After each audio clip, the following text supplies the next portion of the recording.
موضوع الدرس في أزمة كتاب الله تبارك وتعالى والرد على المكذبين المشركين، سورة فصلت تفسير ابن كثير. الحمد لله رب العالمين، والصلاة والسلام على أشرف الأنبياء وسيد المرسلين سيدنا محمد وعلى آله وأصحابه أجمعين. اللهم صل على سيدنا محمد وعلى آل سيدنا محمد كما صليت على إبراهيم وعلى آل إبراهيم في العالمين إنك حميد مجيد.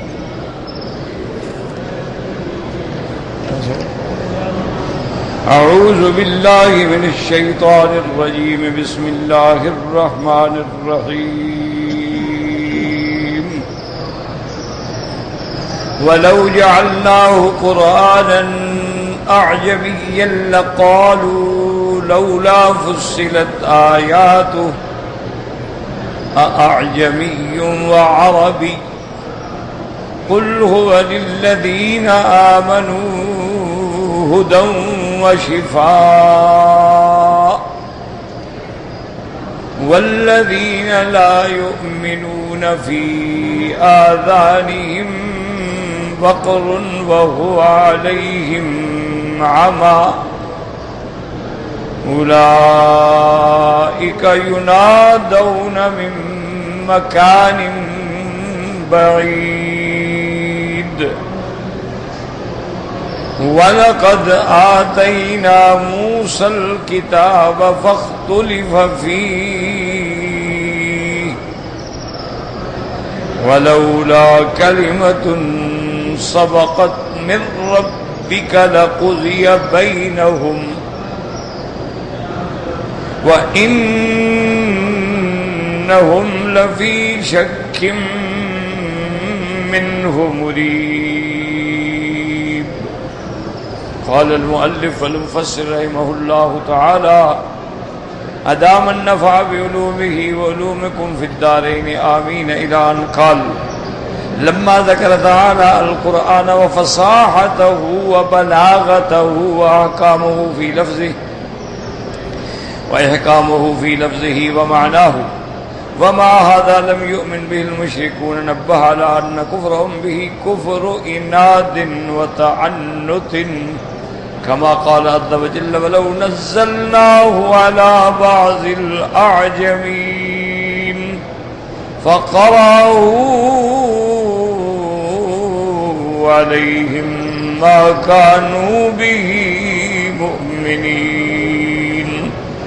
اب اللہ تبارک و تعالی نے قرآن پاک کی بلاغت، قرآن پاک کی فصاحت، قرآن پاک کا لفظ اور معانی کے اندر احکام و استحکام، یہ سب چیزیں دیکھنے کے باوجود جب مشرکین ایمان نہ لے آئے، اللہ کے قرآن کو نہ مانا، حالانکہ قرآن پاک کے آنے کے بعد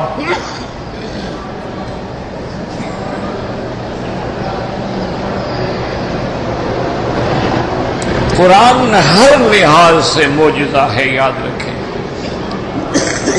اگر کوئی فصیح، بلیغ، ادیب ادب کے نظر سے نظر ڈالے گا تو قرآن کا مقابلہ نہیں کر سکتا۔ اگر کوئی مورخ تاریخ کے زاویے سے نظر ڈالے گا تو قرآن کا مقابلہ نہیں کر سکتا۔ کیوں؟ تاریخ میں واقعات آتے ہیں، کچھ جھوٹ ہوتا ہے، کچھ سچ ہوتا ہے، لیکن قرآن نے جو خبر دی ہے حضرت آدم، حضرت نوح، حضرت یونس، حضرت ابراہیم، حضرت موسیٰ، حضرت یوسف، مجال ہے کہ ایک لفظ غلط ہو۔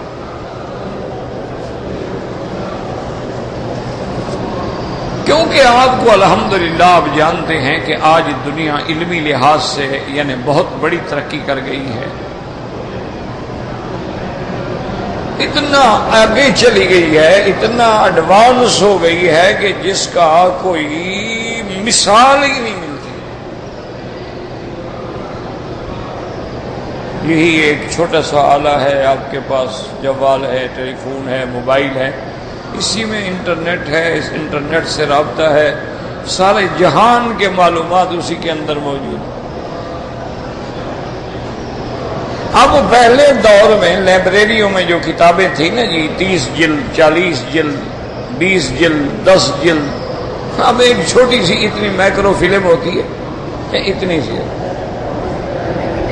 جیب میں ڈال دیں، جہاں آپ نے اس کو دیکھنا ہے اس کو پروجیکٹر پہ لگائیں اور جو صفحہ آپ چاہتے ہیں دیکھ لیں، پڑھ لیں۔ پورا قرآن پاک جو ہے آپ اپنے موبائل میں فیڈ کر لیں، آپ نے کون سا پارہ پڑھنا ہے، کس رکوع سے پڑھنا ہے، وہ جگہ کھول لیں۔ اچھا، یہ لوگ اتنے آگے چلے گئے کہ زمین کے نیچے سے جا کر بھی گیس نکال کے لے آئے، پیٹرول نکال کے لے آئے، الماس نکال کے لے آئے، معدنیات نکال کے لے آئے، تانبا، جست، سیسا، لوہا اور پتہ نہیں کیا کیا بلائیں ایجاد کر کے لے آئے، نکال کے لے آئے، ڈھونڈ کے تلاش کر کے۔ اسی طرح آپ دیکھیں کہ آثار قدیمہ کے ماہرین جو ہے، موہنجو دڑو ہے یا اہرام مصر ہیں یا اور آثار قدیمہ ہیں، 2,000 سال 3,000 سال پہلے کے انسانوں کے ڈھانچے ڈھونڈ کے لے آئے گی۔ انسانی ڈھانچہ ہے 2,000 سال پہلے کا،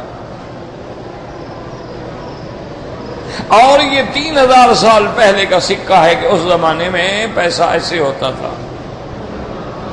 تو جو لوگ اتنا آگے بڑھ گئے ہیں، اگر قرآن کی کوئی ایک خبر غلط ہوتی تھی چپ کر کے بیٹھ جاتی ہے تو سارے جہان کو سر پہ اٹھا لیتے۔ اگر قرآن پاک میں کوئی ایک خبر بھی غلط ہوتی تو یہ دشمن کہاں خاموش ہونے والے تھے؟ انہوں نے تو جناب طوفان کھڑا کر دینا تھا نا، پورے میڈیا میں شور ہو جاتا اور پوری دنیا میں انہوں نے فساد برپا کر دیا۔ قرآن نے یہ قصہ غلط کہا ہے، یہ غلط ہے، یوسف علیہ السلام کا واقعہ درست نہیں ہے، فرعون کا واقعہ درست نہیں ہے، فرعون غرق نہیں ہوا ہے، یہ تو تماشا بنا دیتے ہیں۔ لیکن وہ جوں اندر جاتے ہیں، جوں گہرے ہوتے ہیں، اتنا گھبرا جاتے ہیں کہ قرآن کی سچائی اور سامنے آ جاتی ہے۔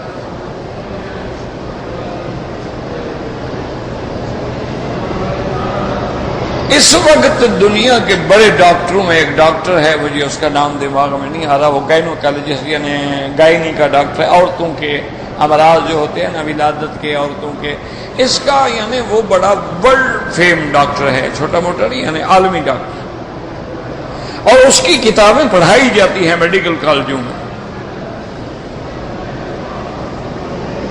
جب اس نے کسی مسلمان دوست سے یہ آیت سنی کہ اللہ تبارک و تعالیٰ فرماتے ہیں کہ میں نے انسان کو کیسے پیدا کیا، ثم جعلناہ نطفۃ فی قرار مکین، کہ ہم نے اس نطفے کو ایک محفوظ مقام پہ کیسے رکھا، اور کہیں بتلایا کہ ہم نے 3 اندھیریوں میں رکھا، پھر بتاتا ہے نطفتن علقتن مضغتن، پہلے نطفہ ہے، پھر علقہ ہے، پھر مضغہ ہے، فکسونا العظام لحما، پھر ہم جناب اس کی ہڈیوں پہ گوشت چڑھاتے ہیں، ثم انشأناہ خلقا آخر، پھر ہم روح پھونکتے ہیں، اور اس کے بعد جناب وہ ماں کے بطن میں 9 مہینے رہنے کے بعد باہر آتا ہے، ہم اس کو نکلنے کا راستہ سکھاتے ہیں، کیونکہ بچہ یوں کھڑا ہوتا ہے ماں کے پیٹ میں، یعنی سر اوپر ہوتا ہے، ٹانگیں نیچے ہوتی ہیں، یوں کھڑا ہوتا ہے، لیکن جب پیدا ہونے کا وقت آتا ہے اللہ فرماتے ہیں جلدی کرو کلٹی کھاؤ، تو بچہ فوراً کلٹی کھاتا ہے تاکہ سر پہلے نکلے اور ٹانگیں بعد میں نکلیں، کیونکہ اگر ٹانگیں پہلے نکلتی ہیں اور سر اندر رہتا حضرت تو فوت ہو جاتے نا،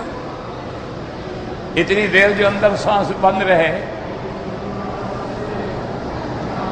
تو یہ نکلنے کا، تو جب اس نے یہ قرآن کی آیات سنی، وہ اسلامک سینٹر میں گیا، اس نے کہا بھائی بات یہ ہے کہ انسان کی تخلیق کے بارے میں جتنی قرآن میں آیات ہیں مہربانی کرو مجھے ساری جمع کر کے، اور انگریزی میں انہوں نے انگریزی کے ترجمے والا قرآن دے دیا، اس میں نشان لگا دیے کہ یہاں آیت ہے، یہاں آیت ہے، یہاں آیت ہے۔ اس نے آ کے گھر میں مطالعہ کیا، اس نے پھر مرکز اسلامی سے رجوع کیا کہ آپ کے جو پیغمبر ہیں حضرت محمد مصطفیٰ صلی اللہ علیہ وسلم یہ بڑے ڈاکٹر تھے؟ انہوں نے کہا کہ نہیں۔ انہوں نے کہا جہاں آپ پیدا ہوئے ہیں وہاں تاریخ بتاتی ہے کہ کوئی چھوٹا سا مدرسہ بھی نہیں تھا، میڈیکل کالج تو بڑی بات ہے، مدرسہ بھی کوئی نہیں تھا۔ وادن غیر ذی زرع، غیر آباد وادی تھی جہاں پانی بھی نہیں تھا، جہاں کوئی سبزہ بھی نہیں تھا، جہاں کوئی کھیت نہیں اگتے تھے۔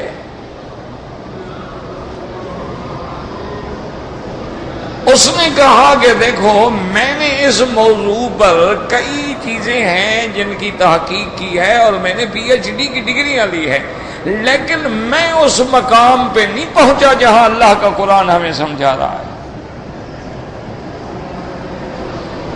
تو اس نے کبھی 1400 سال پہلے النبی الامی، ایک ایسا پیغمبر جس نے کسی مدرسے میں نہیں پڑھا، اس نے یہ تخلیق کا مسئلہ حل کر دیا ہے، تو اس کا معنی ہے وہ سچا نبی تھا۔ وہ گیا مسجد میں، اس نے کہا مجھے کلمہ پڑھاؤ میں مسلمان ہوں۔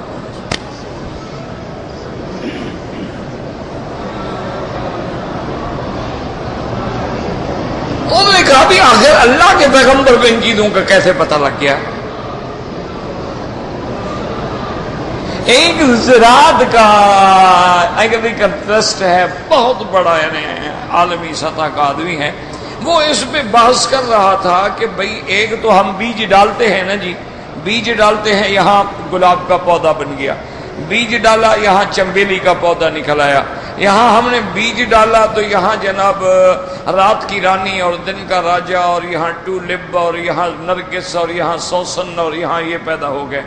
لیکن بعض پودے ایسے ہوتے ہیں کہ ہم نے تو بیج ادھر ڈالا تھا لیکن ادھر ایک اور پیدا ہو گیا، وہ کیسے ہو گیا؟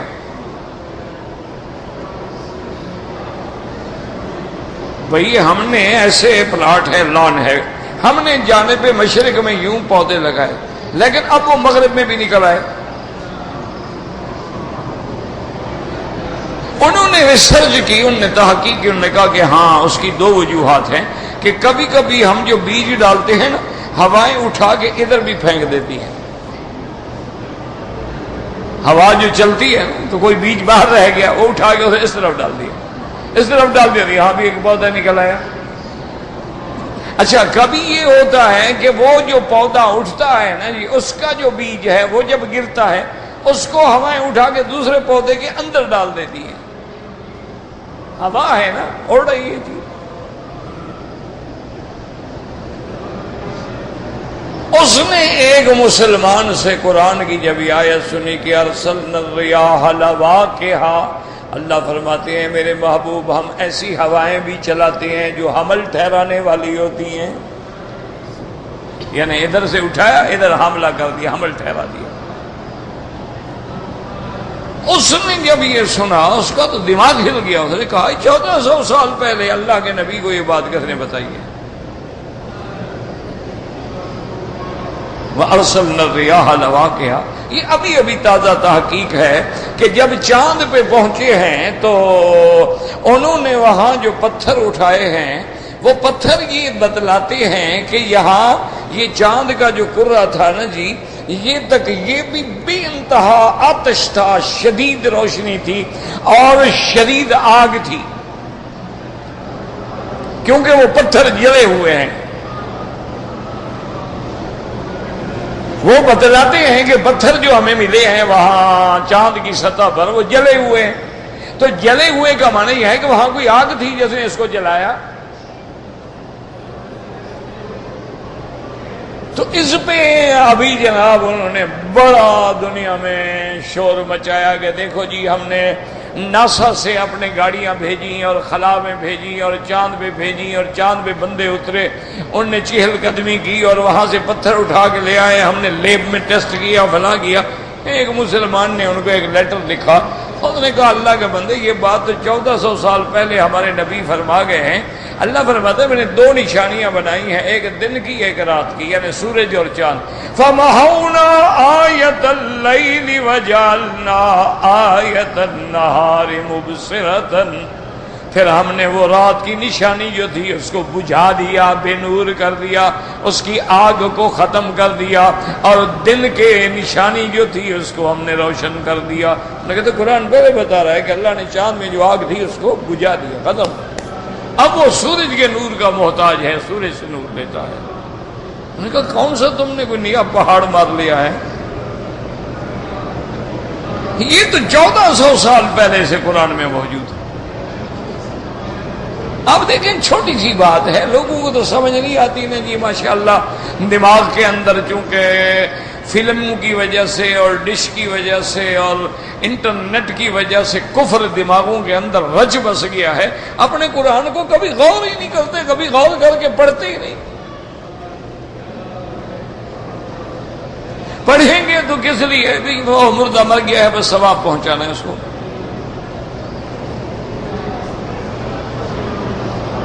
یا کوئی پیر مولوی ہوگا، وہ کہیں گے جناب ہمارا وہ شادی نہیں ہو رہی، ذرا مہربانی کر کے کتاب کھول کے ذرا ہمیں بتائیں نا۔ مولوی صاحب وہ تو اپنی بیوی کا پتہ نہیں ہے، تمہاری بیوی کا کیا بتا دے گا؟ بس جاہل لوگ ہیں، لوگ بھی ویسے ہیں آگے جناب۔ اس مثال مشہور ہے نا کہ جیسے امام ویسے مقتدی، جیسے روح ویسے مردے۔ آگے قوم ہے، ان سے جو کہو ماشاءاللہ، ان کو کہو اسلام زندہ باد یہ ساتھ ہے، کہو اسلام مردہ باد یہ ساتھ ہے، کہو حضرت علی حق پہ تھا، کہیں سبحان اللہ جی باقی اہل بیت کا سردار، کہو نہیں جناب کیا حق پہ تھا، بی بی فاطمہ کے بعد 9 شادیاں کر ڈالی۔ اچھا تو اچھا آدمی نہیں تھا۔ یہ قوم ہے ہماری، ان کا کیا ہے؟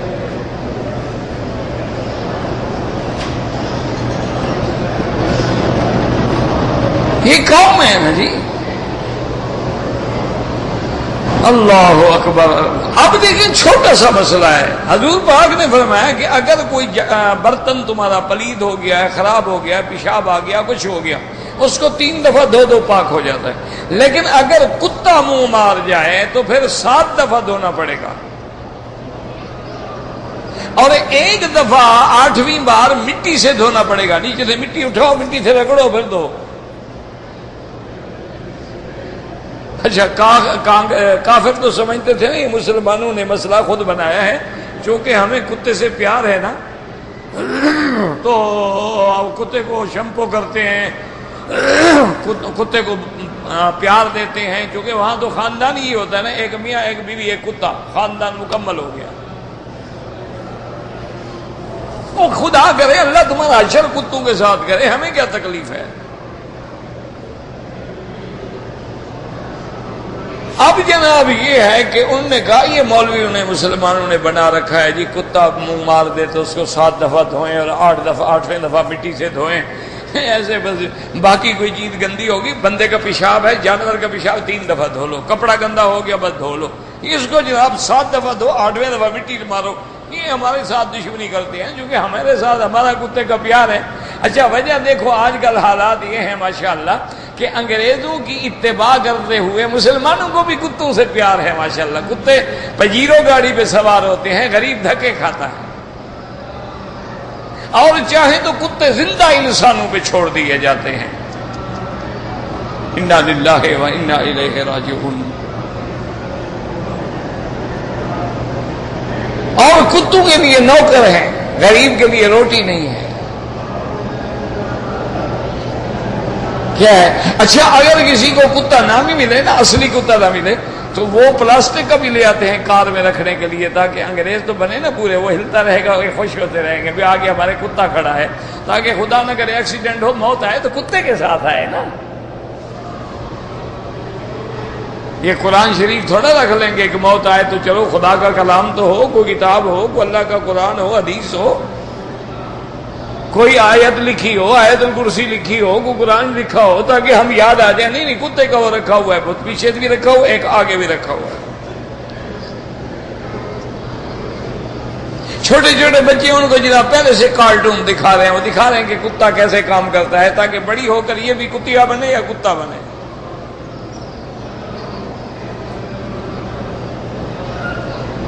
اسی لیے اقبال روتا تھا نا کہ تجھ کو بتاؤں میں تقدیر امم کیا ہے، شمشیر و سنا اول طاؤس رباب آخر، کہ پہلے بچے پیدا ہوتے تھے تو مائیں خنجر پکڑاتی تھیں، تلواریں پکڑاتی تھیں، ان کو تربیت دیتی تھیں، اور آج ہم ان کے ہاتھ میں گانے بجانے کے آلات پکڑاتے ہیں، وہ کھڑے ہیں جناب بجا رہے ہیں اور دوسرے خوش ہو رہے ہیں کہ دیکھو جی کمال ہے۔ یہ بالکل نسلی انگریز لگ رہا ہے۔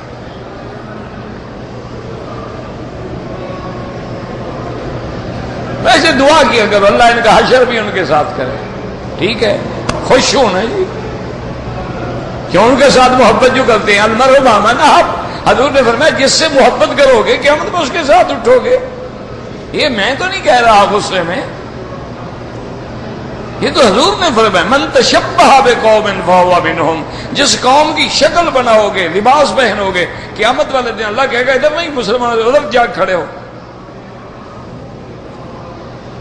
لباس انگریزوں کا پہنتے ہو، کھڑے ہوتے ہو محمد مصطفیٰ کے ایمان والوں کے ساتھ، شکل انگریزوں کی بناتے ہو، کھڑے اولیاء کی سامنے، تو جاؤ ادھر ان کے ساتھ کھڑے ہو جو تمہاری جنس ہے۔ تو اب جناب ایک بڑے بڑے انگریز پروفیسر کو خیال آیا، اس نے کہا یار چیک تو کریں، وہ لیب میں کام کرتا تھا، اس نے کہا میں نے ایک برتن رکھا جہاں کتا پانی پیتا تھا اور اس کو چاٹتا بھی تھا اور خوراک بھی کھاتا تھا، اس برتن کو لے کے میں لیب میں آ گیا، میں نے اس کو پانی سے دھویا، پھر میں نے میکروسکوپ سے دیکھا کہ وہ جراثیم نہیں مرے، پھر میں نے دھویا، پھر دھویا، پھر دھویا، پھر دھویا، پھر دیکھا جراثیم نہیں مرے، میں نے اینٹی سیپٹک دوائیں ڈالی، پھر دیکھا جراثیم نہیں مرے، میں نے اس کو آگ پہ تپایا، پھر دیکھا جراثیم نہیں مرے، میں مٹی لے کے آیا، مٹی سے مانجا، دیکھا جراثیم مر گئے۔ تو میں نے کہا محمد مصطفیٰ نے سچ کہا ہے کہ یہ جراثیم جو ہے کتے کے منہ میں، یہ ایسے بدبخت ہیں ملعون کہ آگ میں بھی نہیں مرتے۔ یہ ایسے تو نہیں ایڈ پھیلی ہے نا، کتوں کی صحبت ہے نا۔ تو اس نے کہا کہ میں نے مٹی سے رگڑا، پھر پانی بہایا، بالکل جراثیم ایک جرثومہ بھی باقی نہیں رہا۔ تو میں حیران ہو گیا کہ یہ جرثومہ مرتا ہے مٹی سے، اور ان کے پیغمبر نے 1400 سال پہلے بتلا دیا ہے۔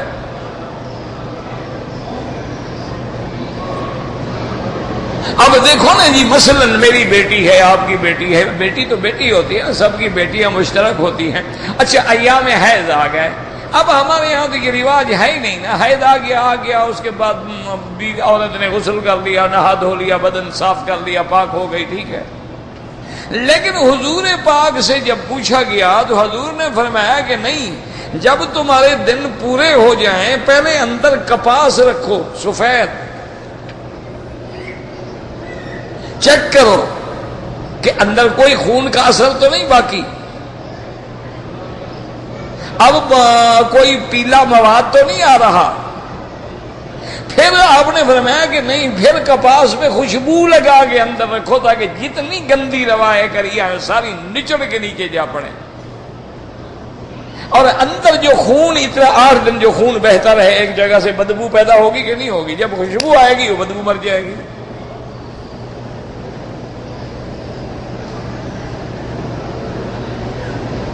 اسی لیے عرب لوگ جو ہیں، ان کی عورتیں جو ہیں وہ اپنا جب غسل حیض سے کرتی ہیں، جنابت سے کرتی ہیں، یہاں تو رواج ہے نا، عود ہے، عود کی لکڑی ہوتی ہے جو اس میں جلاتے ہیں انگاروں پہ رکھ کے، وہ اس کے اوپر کپڑا لے کے کھڑی ہے، خوشبو اندر گئی، سارا گند باہر نکل گیا۔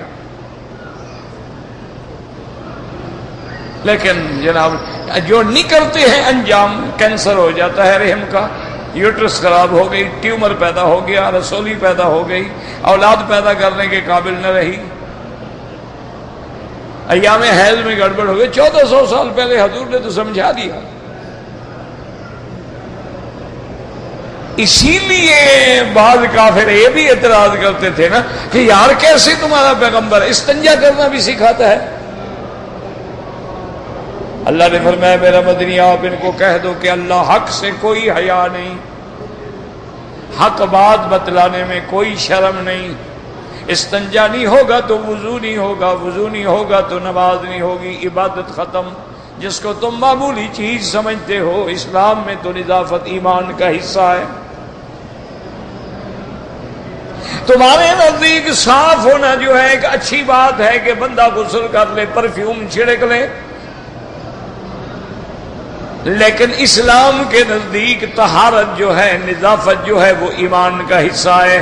اس لیے اللہ نے مدینے والوں کی شان میں قرآن اتارا، ان اللہ یحب التوابین ویحب المتطہرین۔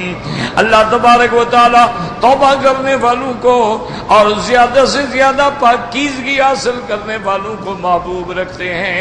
حضور پاک نے انصار مدینہ کو بلایا، آپ نے فرمایا اللہ نے تمہاری تعریف کی ہے، تم کیا کرتے ہو؟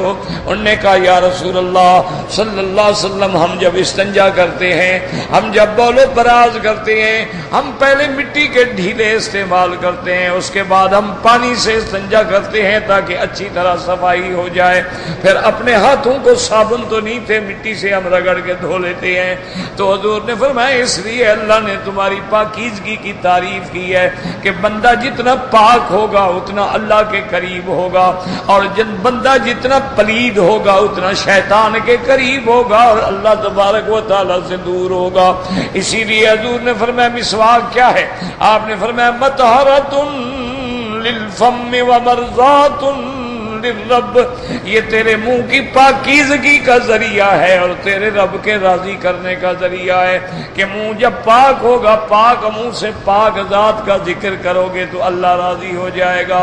اس لیے کتابوں میں آتا ہے کہ جو بندہ پابندی سے مسواک کرتا ہے اس کے 70 فائدے ہوتے ہیں، اور اس کا ادنا فائدہ یہ ہے کہ اس بندے کا خاتمہ ایمان پہ ہوگا۔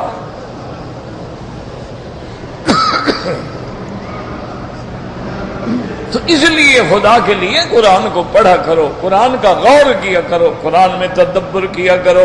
اسی لیے قرآن کہتے ہیں افلا یتدبرون القرآن ام علی قلوب اقفالها۔ اللہ فرماتے ہیں یہ کیوں قرآن میں غور نہیں کرتے، ان کے دلوں پہ تالے پڑ گئے ہیں۔ آج بالکل یہی عالم ہے کہ لاکھوں میں یعنی یہ سمجھ لو کہ 90% تو قرآن پڑھتے ہی نہیں، پڑھا ہی نہیں، جانتے ہی نہیں ہیں۔ باقی 10% جو ہیں کوئی قرآن نادرہ پڑھتا ہے لیکن غلط پڑھتا ہے، اور کوئی اگر پڑھتا ہے تو اس کو معنی نہیں آتا ہے، یعنی معنی سے سمجھ کے پڑھنے والے 1% بھی نہیں ہے پورے عالم میں۔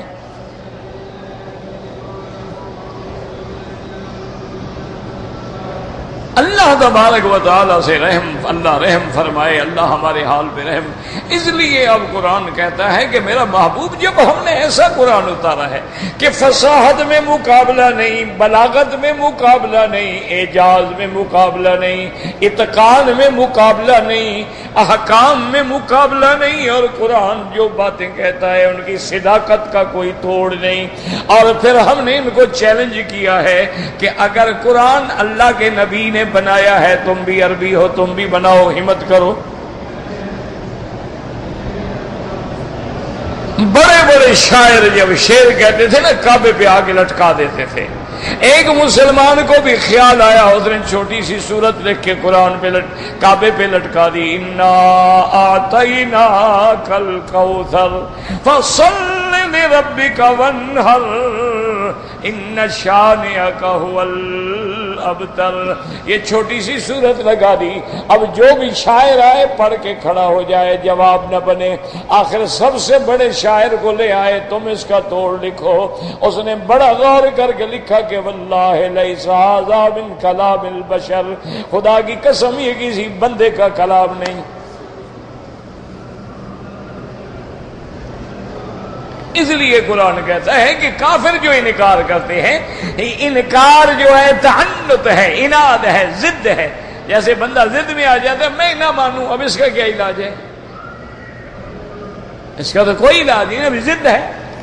اب دیکھیں نا کہ جو آدمی بدعات میں لگے ہوئے ہیں ان کو کوئی یار قبر پہ سجدہ نہیں، وہ کہا چھوڑ یار تمہیں کیا پتا، میں نہ مانوں۔ بھائی میلاد شریف او یار کمال کی بات کرتے ہو تم، تو تمہیں تو حضور سے محبت ہی نہیں ہے، میں نہ مانوں۔ تیسرے دن کل شریف کر رہے ہو، یار یہ تو بدعت ہے، چھوڑو یار برادری میں ناک کٹ جائے گی، بدعت ہے۔ کیا بدعت ہے؟ میں برادری کو دیکھوں، تمہاری نبی کی سنت کو دیکھوں۔ اب اس کا تو کوئی علاج نہیں ہے کسی کے پاس۔ علاج یہ ہوتا ہے، جھگڑا نہیں بھی۔ تیسرے دن کل خوانی شریعت ہے۔ کیا حضور کی بیوی فوت ہوئی، حضور نے کل خوانی فرمائی؟ حضور کے 3 بیٹے فوت ہوئے ہیں، حضور کی زندگی میں آپ کی 3 بیٹیاں فوت ہوئی ہیں، حضور نے ان کی کل خوانی، ان کی 7 جمعراتیں، ان کا 40واں کیا ہے، تو سنت ہے، بس ٹھیک ہے، بات ختم، جھگڑے گئے۔ اور ان کے بعد آخر دیکھیں نا، حضور کے لگم کا 1000 صحابہ شہید ہوئے ہیں۔ سیدنا ابو بکر کا زمانہ ہے، حضرت عمر، حضرت عثمان، حضرت علی، جو عاشق تھے محمد مدنی پاک کی سنت کے، ان کے عزیز فوت ہوئے، ان نے بھی حضرت علی ہیں، اہل بیت رسول ہیں، بھی کبھی کل خوانی، 7 جمعراتیں، 40واں یہ کیا نہیں۔ وہ کہتے ہیں جی بالکل یہ تو ٹھیک ہے نا، نہیں کیا، لیکن ہمارے باپ دادا جو کرتے تھے، تو باپ دادے کا کلمہ پڑھو نا، محمد مصطفیٰ کا تو نہ پڑھو۔ اور جی اب نہ کریں تو برادری جینے نہیں دے گی نا۔ اسی کا نام تو ایمان ہے کہ برادری ایک طرف کھڑی ہو اور مومن ایک طرف کھڑا ہو۔ اسی کا نام تو ایمان ہے نا کہ ابراہیم ایک طرف کھڑا ہے، ساری قوم ایک طرف کھڑی ہے، ابا اماں بھی ایک طرف کھڑا ہے۔ باپ ڈانٹتا ہے کہ ابراہیم میں تمہیں پتھر ماروں گا، اسے کہا ابا جو مرضی آئے کرو، میں توحید نہیں چھوڑ سکتا۔ وقت کا نمرود بادشاہ ہے، لیکن ابراہیم اکیلا کھڑا ہے۔ فرعون ساری 6 لاکھ جس کی اس زمانے میں فوج ہے، موسیٰ علیہ السلام اکیلا کھڑا ہے۔ اور دین اسی کا نام ہے نا، برادری میں بدلو بدعتوں کو، ڈٹ جاؤ، کھڑے رہو اکیلے کو، جو مرضی ہے کرو بھائی۔ جو حرام ہے، چاول بھی پکائیں، پیسے بھی لگائیں، بجائے ثواب کے گناہ ہو۔ آپ نے خیرات کرنی ہے، آپ ایسے کریں جس دن سے آدمی فوت ہو اس دن سے لے کر 1 سال تک روز کرتے رہو، دیکھو کوئی منع کرتا ہے؟ تم 1 مہینہ 2 مہینے روز خیرات پکا کے کرو، کوئی منع نہیں کرتا۔ یہ دن مقرر کرنے کا حق اللہ کو ہے اور اللہ کے رسول کو ہے۔ کوئی نہیں کہہ سکتا کہ 9 ذی الحجہ کے بجائے حج 8 کو ہوگا۔ اسی طرح یہ 3، 7، 10، 40، 12، 11 کونڈے مونڈے، یہ سارے مطلق بدعات ہیں۔ کھلانے والا بھی گناہگار، کھانے والا بھی گناہگار۔ ڈٹ جاؤ نا ایک دفعہ، توحید کے لیے ڈٹنا پڑتا ہے، ایک دفعہ کھڑے ہو جاؤ نا، پھر خدا کی قدرت ہے کہ لوگ یوں ملتے گئے اور کارواں بنتا گیا، پھر آدمی اکیلا نہیں رہتا، پھر مل جاتے ہیں، حق والے بھی آ جاتے ہیں۔ 1-2 دفعہ تو پتھر کھانے پڑیں گے، ذرا مضبوط ہو جائے، توحید ہو اور پھر پتھر نہ لگے تو پھر معلوم ہوتا ہے کچا ایمان ہے۔ رگڑا تو لگے گا نا، پھر یہ ہوگا کہ دنیا تیرے پیچھے کھڑی ہوگی۔ لوگ باطل اٹھتا ہے ایک دفعہ، لیکن پھر جب حق کی ضرورت پڑتی ہے تو مٹ جاتا۔ اس لیے قرآن کہتا ہے میرا محبوب یہ ضدی ہیں۔ اگر ہم قرآن اجمی زبان میں اتارتے، کہتے دیکھو جی ہم عربی ہیں، قرآن دوسری زبان میں ہے۔ اگر ہم نے عربی میں اتارا ہے، کہتے ہیں جناب نبی بھی عربی، قرآن بھی عربی، کوئی نئی بات تو نہیں ہے نا۔ نئی بات تو تب ہوتی کہ محمد مصطفیٰ تو عربی تھے، لیکن کسی اور زبان میں قرآن آتا۔ تو اللہ نے فرمایا میرے محبوب ان کے دلوں میں عناد ہے، بغض ہے، انہوں نے ایک قسم کھائی ہے کہ نہیں ماننا، بس قرآن عربی ہو نہیں ماننا، اجمی ہو نہیں ماننا۔ اس لیے قرآن کہتا ہے وَلَوْ نَزَّلْنَاهُ عَلَى بَعْضِ الْأَعْجَمِينَ فَقَرَأَهُ عَلَيْهِمْ مَا كَانُوا بِهِ مُؤْمِنِينَ وَكَذَلِكَ لَوْ أَنزَلْنَا الْقُرْآنَ كُلَّهُ بِلُغَّةِ الْأَعْجَمِ لَقَالُوا عَلَى وَجْهِ التَّعَنُّتِ وَالْإِنَادِ۔ اللہ فرماتے ہیں اگر ہم قرآن کو اجمی لغت میں اتار دیتے تو پھر بھی یہ اناد اور سرکشی کی وجہ سے کہتے لولا فصلت آیاتہ اعجمی و عربی، کہ اس کی آیات ہمیں سمجھ نہیں آتی۔ یہ کیسی بات ہے کہ کتاب اعجمی ہو اور نبی جو ہے وہ عربی ہو۔ قالوا هل انزل مفصلا بلغة العرب ولأنكروا ذلك وقالوا اعجمي وعربي كيف ينزل كلام اعجمي الى مخاطب عربي لا يفهمه۔ تو پھر بھی یہ کہتے کہ قرآن کو اللہ نے لغت عرب میں کیوں نہیں اتارا؟ وَلَأَنْكَرُوا ذَلِكَ انکار کر دیتے.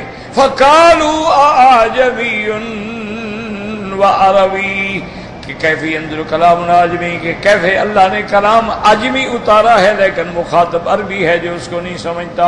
حاقد روا حاضر بانا عن ابن عباس جاد کرن سے جبہ اسدی وغیرہ وکیل انزل القول المسترایات عجمی وعربی ای هل انزل بعضها بالاعجمی وبعضها بالعربی.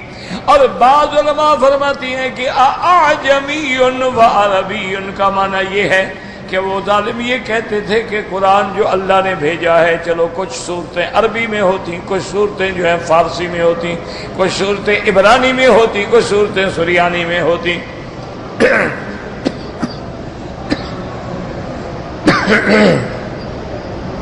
هذا قول الحسن البصري وكان يقرأ كذلك بلا استفهام في قول أعجمي وهو سعيد بن جبير في التنبيهات أبلغ. حضرت حسن بصری رحمت اللہ علیہ کا یہ قول ہے قل هو للذین آمنوا هدى وشفاء. اے قل یا محمد صلی اللہ علیہ وسلم هذا القرآن لمن آمن به هدى لقلبه وشفاء لما في الصدور من الشكوك والريب. اللہ نے فرمایا میرا مدنی آپ کہہ دیں کہ اے لوگوں یہ قرآن ان لوگوں کے لیے جو قرآن پہ ایمان لائے ہیں ان کے دلوں کے لیے ہدایت ہے، ان کے لیے یہ شفا ہے، یہ باطنی بیماریوں کے لیے بھی شفا ہے اور ظاہری بیماریوں کے لیے بھی شفا ہے. یہ شرک جیسی بیماری، کفر جیسی بیماری، ریا جیسی بیماری، غیبت جیسی بیماری، جھوٹ جیسی بیماری، جتنی رذائل ہیں ان کے علاج کے لیے قرآن ہے، ہدایت دیتا ہے، شفا دیتا ہے. اور جو ظاہری بیماریاں ہیں ان کے لیے بھی قرآن شفا ہے. جیسے کہ حضور پاک نے فرمایا سورۃ فاتحہ جو ہے وہ شفا ہے.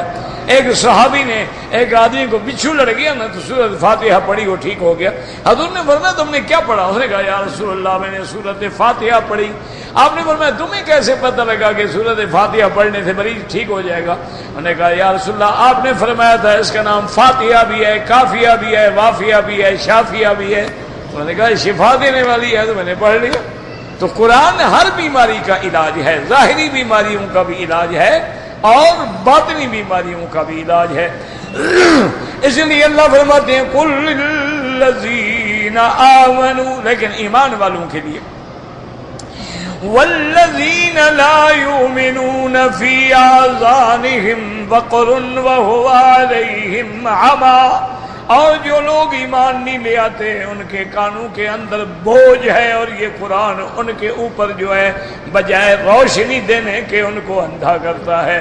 جیسے پہلی آیت سورت میں یضل بہ کثیرا ویہدی بہ کثیرا، اس قرآن سے کئی گمراہ ہو گئے اور کئی کو ہدایت مل گئی. کیا مانا؟ جن نے انکار کیا وہ گمراہ ہو گئے، جن نے مان لیا وہ ہدایت پا گئے. اسی لیے جو نہیں مانتے ان کے لیے تو ان کو تو اور اندھا کر دیتا ہے. جیسے سورج کی روشنی ساری دنیا کو روشن کر دیتی ہے لیکن چمگادڑ کو اندھا کر دیتی ہے. وہ دن کی روشنی میں اڑ نہیں سکتا، پتہ نہیں لگتا کدھر جا رہا ہوں. رات ہوتی ہے دیکھیں جناب پھر اڑتا ہے. اے لا یفہمون ما فی وہو علیہم عمی. کیا مانا؟ لا یہتدون الی ما فیہ من البیان. قرآن میں جو بیان ہے اس کی طرف ان کو ہدایت ہی نہیں ہوتی. کما قال سبحانہ ننزل من القرآن ما هو شفاء وننزل من القرآن ما هو شفاء ورحمة للمؤمنين ولا يزيد الظالمين الا خسارا. اللہ فرماتے قرآن جو ہم نے اتارا ہے وہ شفا ہے، رحمت ہے، لیکن کافروں کے لیے تروٹا ہی تروٹا ہے، گھاٹا ہی گھاٹا ہے. کیونکہ قرآن جو ہے ہر بیماری کے لیے شفا ہے. یاد رکھو جادو ہے، جن ہے. آج بھی آپ تجربہ کریں کہ سورۃ البقرہ تلاوت کریں، سورۃ البقرہ سنیں، سورۃ البقرہ پانی پہ دم کر کے مریضوں پہ ڈالیں، سورۃ البقرہ کیسٹ میں لگا کے ہیڈ فون لگا کے سنائیں. سب جن، سب جادو، سب شیطانی اثرات جو ہیں وہ اڑ جاتے ہیں. ایک ہفتے کا تجربہ کریں، 7 دن کے اندر سب بیماریاں ختم ہو جائیں، لیکن ایمان ہو، یقین ہو اللہ کے قرآن پر۔ قرآن تو شفا ہے، رحمت ہی رحمت ہے۔ سورۃ فاتحہ ہے، آیت الکرسی ہے، 4 کل ہیں، قل یا ایھا الکافرون، قل هو اللہ احد، قل اعوذ بالفلق، قل اعوذ برب الناس۔ اسی طرح سورۃ بقرہ کی آخری آیتیں ہیں، آمن الرسول بما انزل الیہ من ربہ۔ اسی طرح سورۃ حشر کی آخری آیتیں، لو انزلنا هذا القرآن على جبل لرأيته خاشعا متصدعا من خشیۃ اللہ۔ اور اسی طرح یاد رکھیں کہ قرآن میں جو دعائیں ہیں، قال اركبوا فيها بسم الله مجريها ومرساها ان ربي لغفور رحيم وما قدر الله حق قدره والارض جميعا قبضته يوم القيامة والسماوات مطويات بيمينه سبحانه وتعالى عما يشركون۔ ایک روایت میں آتے حضور نے فرمایا جو یہ دعائیں پڑھ لے امان من الغرق والحرق، اللہ اس کو کبھی غرق بھی نہیں کریں گے، کبھی آگ میں بھی جلائیں گے۔ اور یہ آیتیں 7 دفعہ پڑھ کے آپ گاڑی میں بیٹھے ہیں، یاد رکھیں کبھی ایکسیڈنٹ نہیں ہوگا، اگر ہوگا تو آپ کو کانٹا بھی نہیں لگے گا۔ قرآن تو قرآن ہے، لیکن کوئی قرآن پڑھے بھی تو صحیح نا۔ ہم نے تو لپیٹ کے جز دان میں غلافوں میں ماشاءاللہ اوپر رکھایا ہوا ہے کہ کبھی نیچے نہ آئے، 2 جہانوں کا بادشاہ اوپر بیٹھا رہے، کیونکہ ہم نے عمل تو کرنا نہیں۔ انا للہ و انا الیہ راجعون۔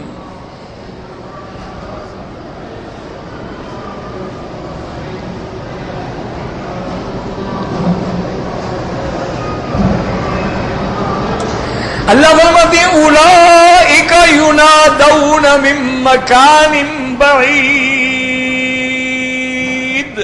قال مجاہد بعید من قلوبہم۔ اللہ نے فرمایا جب قرآن پڑھا جائے تو ایسے ہے جیسے کوئی دور سے ان کو بلاتا ہو، یعنی تو سننا ہی نہیں، سمجھ ہی نہیں آ رہی، پتہ نہیں کیا کہہ رہے ہیں۔ قلت هذا كقوله تبارك وتعالى ومثل الذين كفروا كمثل الذي ينعق بما لا يسمع الا دعاء ونداء، یعنی دور سے آواز آتی ہے پتہ نہیں کیا ہے۔ صم بکم عمی، یہ بہرے بھی ہیں، گونگے بھی ہیں، اندھے بھی ہیں۔ فهم لا يعقلون۔ وقال ذاکرون کیا مثل اسمائہم، قیامت والے دن اللہ ان کو برے ناموں سے حکم دیں گے پکارو۔ وقال صدیقان مختارین جاز اندر جنوس یقضی اذ قال بالبقاء یا لبیکا۔ وقال عمر ان المطلبی هل رأيت أحدا أو ذاك أحد فقال دعني دعني من وراء البحر فقال عمر رضی اللہ عنہ اولئک نادون من مکان بعید۔ حضرت عمر بیٹھے تھے عند رجل من المسلمین یقضی اذ قال یا لبیکا۔ حضرت نے کہا کس کو کہہ رہے ہو اللہ کے بندے؟ انہوں نے کہا جی دریا کی پرلی طرف سے مجھے کوئی پکار رہا ہے۔ ہاں یہ وہ لوگ ہیں جن کو دور سے پکارا جاتا ہے۔ فَلَقَدْ آتَيْنَا مُوسَىٰ الْكِتَابَ فِيهِ كَذَّبَ وَأُوذِيَ۔ جب ہم نے حضرت موسیٰ علیہ السلام پہ تورات اتاری تو انہوں نے ادھر بھی اختلاف کیا۔ حضرت موسیٰ علیہ السلام کی تکذیب کی، ان کو ایذا پہنچائی، انہوں نے بھی صبر کیا۔ میرے مدنی پاک آپ بھی صبر کریں۔ فَاصْبِرْ كَمَا صَبَرَ أُولُو الْعَزْمِ مِنَ الرُّسُلِ۔ اور آگے اللہ فرماتے ہیں وَلَوْلَا كَلِمَةٌ سَبَقَتْ مِن رَّبِّكَ إِلَىٰ أَجَلٍ مُّسَمًّى۔ میرا محبوب اگر ہم فیصلہ نہ کر چکے ہوتے کہ قیامت میں حساب ہوگا، ہم دنیا میں ان کو ہمیشہ کے لیے ختم کر دیتے، لیکن ہمارا فیصلہ کبھی بدلتا نہیں ہے۔ یہ دنیا دار العمل ہے اور جزا آخرت میں ہوگی۔ کبھی کبھی نمونے کے طور پہ اللہ سزا دے دیتی ہیں۔ لَقُضِيَ بَيْنَهُمْ لَعَجَّلَ لَهُمُ الْعَذَابُ بَل لَّهُم مَّوْعِدٌ لَّن يَجِدُوا مِن دُونِهِ مَوْعِلًا۔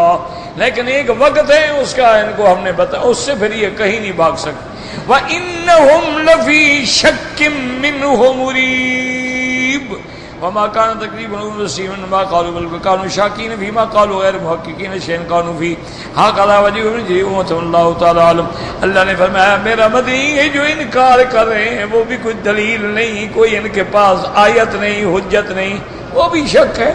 ایک شک میں پڑے ہوئے ہیں ہر حال میں، نہ ان کا اقرار کا کوئی پتہ ہے نہ ان کے انکار کا کوئی پتہ ہے۔ واللہ اعلم۔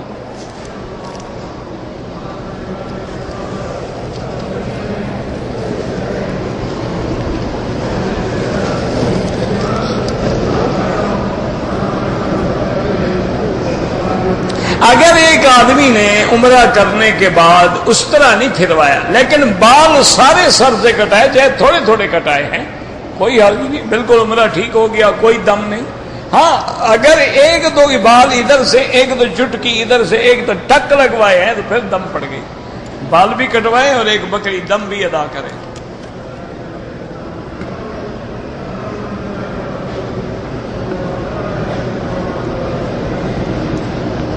ہم گھر میں قرآن پاک کے ڈبے بناتے ہیں، پتہ نہیں وہ کیا ڈبے ہوتے ہیں، مجھے نہیں سمجھ آیا، بہرحال کوئی بات نہیں، یعنی حفاظت کے لیے اس کا کرٹن بناتے ہیں، کیا سمجھ آئے تو جواب دینا آدمی۔ بہرحال وہ کھلونے جو مثلاً ذی روح ہیں وہ نہ دیا کریں بچوں کو، کوئی بندر کا کھلونا، جانور کا، گھوڑے کا، فلاں ذی روح کھلونا بنانا، تصویر بنانا حرام ہے۔ چھوٹے بچوں کے لیے، چھوٹے جن کی تصویر واضح نہ ہو، آج کل تو بالکل وہ کاپی بنی ہوئی ہوتی ہے نا، معلوم ہوتا ہے کہ بالکل عین شیر کھڑا ہے، عین گھوڑا کھڑا ہے۔ ایک ہوتا ہے پہلے بچیاں کپڑوں کے خود بنا لیتی تھیں، یہ گھوڑا ہے، یہ گڑیا ہے، یہ فلاں ہے، وہ تو کوئی حرج نہیں۔ اگر حالت احرام میں کسی نے عطر کی شیشی کو چھو لیا کچھ بھی نہیں ہوتا، اللہ کے بندے عطر لگائے نہیں، یہ تو نہیں کہ اب شیشی پڑی ہے تو اٹھا کے بھی نہ رکھیں۔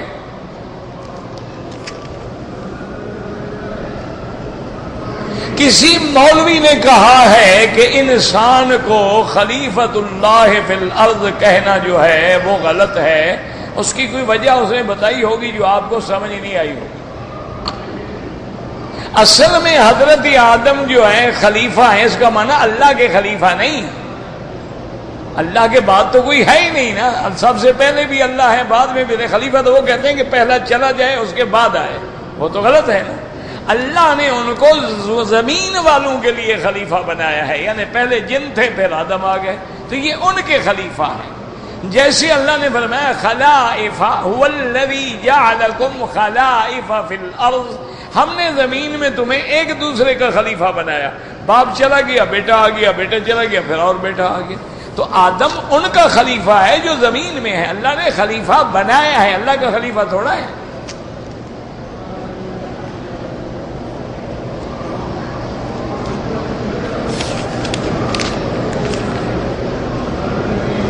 قرآن خوانی کرانا، یہ جو آج کل رواج ہے کہ بچوں کو بلاؤ اور ختم کراؤ اور پیسے دو، یہ بالکل ناجائز ہے۔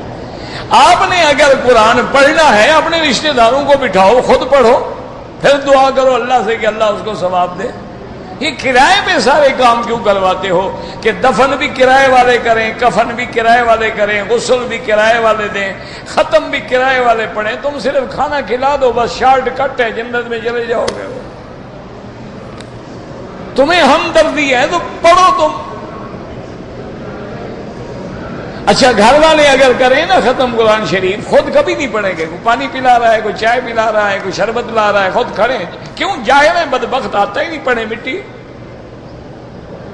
قرآن آتا ہوتا تو پڑھتے نا۔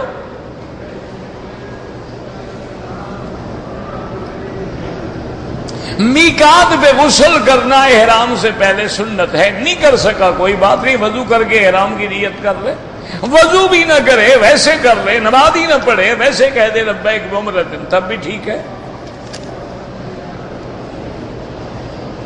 میڈیا پہ ایک لڑکی کو کوڑے مارتے دکھایا گیا ہے، یہ تم جانو، تمہارا میڈیا جانے، ہم اس میں کیا کہیں؟ ہمیں کیا پتا حقیقت کیا ہے؟ ہم اللہ کے حرم میں بیٹھ کے بغیر تحقیق کے ایک بات شروع کر دیں؟ نہیں، آج کل تو جو مرضی آئے فلم بنا لے، تمہاری بنا دے، تمہیں کوڑے لگتے دکھا دیں، کیا دیر لگتی ہے؟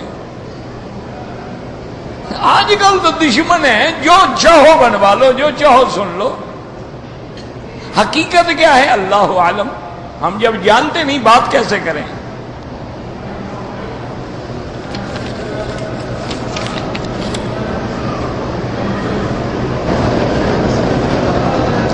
مسألة الطلاق تراجع إلى دار الإفتاء في العزيزية فيها دار الإفتاء فليراجع.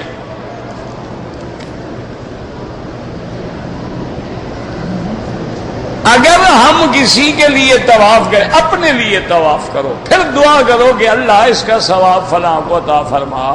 جیسے مزدوری تم کرو، کہو جی میری مزدوری جو بنتی ہے نا اس کو دے دینا، تو اگر اللہ کو ثواب ہے، منظور ہے ہمارا، تو مل جائے گا. غیر مسلم کے لیے دعا کریں، ہاں یہ دعا کرو اللہ اس کو اسلام نصیب فرما. اگر وہ غیر مسلم مر جائے تو پھر دعا نہیں کرنا. ایک آدمی نے مروا سے صفا مروا دوڑی ہے، وہ بالکل ادا نہیں ہوئی، دوبارہ صفا سے شروع کرے. اگر احرام کی حالت میں ملتانی جوتا پاؤں میں تھا کوئی حرج نہیں. اگر ہم مکے سے جدہ جاتے ہیں کسی کو ملنے کے لیے، واپسی پہ احرام کوئی ضروری نہیں. جدہ میقات نہیں ہے، میقات یلملم ہے.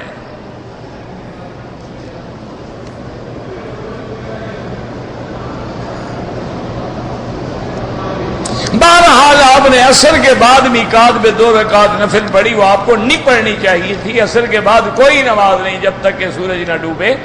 آپ بغیر 2 رکعت، جب آپ نے عصر کی نماز پڑھی تھی بس وہی کافی ہے. لبیک اللہم لبیک نیت کر کے آ جاتے ہیں.